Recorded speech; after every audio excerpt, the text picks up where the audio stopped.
Assalamualaikum warahmatullahi wabarakatuh. Nah, anak-anak ibu, apa kabarnya hari ini? Ibu harap kalian baik-baik saja ya. Nah, pada video pembelajaran kali ini, ibu akan membahas tentang turunan trigonometri. Nah, di sini apa arti turunan trigonometri? Turunan trigonometri adalah suatu turunan yang melibatkan trigonometri, yaitu sinus, kosinus, tangen, dan lain-lain. Nah, kalau udah paham, udah tahu apa pengertian dari trigonometri atau turunan dari trigonometri itu, kita bahas turunannya lagi ya. Nah, di sini ada 4 buah turunannya. Yang pertama, turunan dari sin X. Turunan dari sin X yaitu cos X. Turunan dari cos X yaitu min sin X. Pakai negatif ya, negatif sin X. Nah, turunan dari tan X yaitu secant kuadrat X. Nah, turunan dari kotangen X yaitu negatif cosec kuadrat X. Nah, anak-anak ibu udah tahu turunan dari trigonometri. Kita masuk ke sifat-sifat turunan trigonometri. Nah, di sini ada 5 buah sifat yang anak-anak ibu bisa lihat.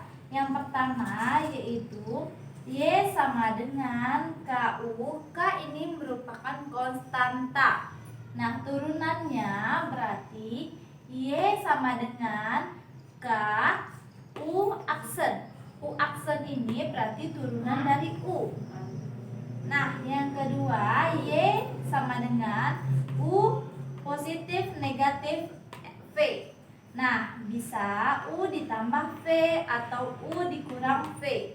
Berarti hasil turunannya yaitu Y aksen sama dengan U aksen ditambah atau kurang V aksen. Berarti jika U ditambah V, turunannya U aksen ditambah V aksen. Jika U dikurang V, berarti turunannya U aksen dikurang V aksen. Nah, kita lihat sifat berikutnya yaitu Y dikurang U dikali V. Nah, turunannya berarti Y aksen sama dengan U V aksen. U dikali V aksen ditambah U aksen dikali dengan V. Nah, selanjutnya Y sama dengan U pangkat N. Nah, turunannya yaitu N-nya ini kita kedepankan. Berarti N dikali U pangkat N dikurang 1. Setelah N-nya ini kita kedepankan, maka N pangkatnya ini harus kita kurangi 1. Nah, sifat yang terakhir, Y sama dengan U per V. Nah, ini dibagi ya. Nah, jika U dibagi dengan V, maka ini hasil turunannya. Berarti U aksen dikali V dikurang U dikali V aksen per V kuadrat. Berarti V-nya ini kita kuadratkan.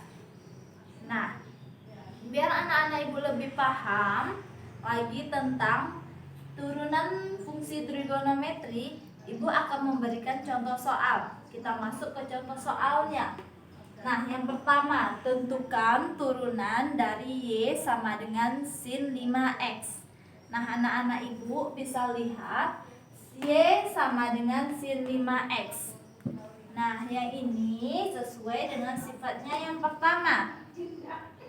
Yang di sini berarti hasilnya yaitu sin Y sama dengan sin 5X. Turunannya 5-nya ini kita kedepankan 5 cos 5X. Kenapa berubah sin menjadi cos? Karena turunan sin yaitu cos.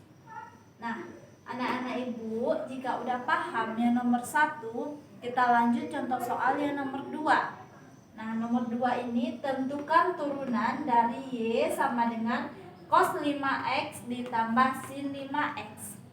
Ini sesuai nggak dengan sifat-sifatnya? Nah, coba anak-anak ibu lihat. Yang di sini antara 5 buah sifat ini sini yang contoh nomor 2 berarti sesuai dengan sifatnya yang nomor 2. Jika U ditambah V, maka turunannya U aksen ditambah V aksen. Nah, berarti kita cari yang cos ini, cos 5X itu sebagai U-nya dan sin 3X itu sebagai V. Berarti udah ada U dengan V-nya. Maka kita cari turunan U aksen dan V aksennya. Nah, turunan dari U cos 5X yaitu turunan dari cos min sin. Berarti 5 kita kedepankan, min 5 sin 5X. Yang V ini V sin 3X turunannya berarti 3 cos 3X. Nah, anak-anak bisa perhatikan di sini udah kita dapati turunan dari U dan V-nya. Setelah udah dapat turunan dari U dan V, lalu kita jumlahkan. Nah, turunannya yaitu Y aksen sama dengan U aksen ditambah V aksen. Nah, kita masukkan saja. Berarti U aksennya min 5 sin 5X ditambah cos 3 cos 3X. Nah, dapatlah ini turunannya. Nah, disinilah ini beberapa contoh yang Ibu berikan tentang turunan fungsi trigonometri. Ibu harap anak-anak Ibu paham dan mengerti tentang turunan fungsi trigonometri. Untuk lebih paham lagi, anak-anak Ibu bisa mempelajari dan mencari buku referensinya agar anak-anak Ibu lebih paham dan wawasannya semakin luas tentang turunan fungsi trigonometri. Nah, Ibu akhiri. Assalamualaikum warahmatullahi wabarakatuh.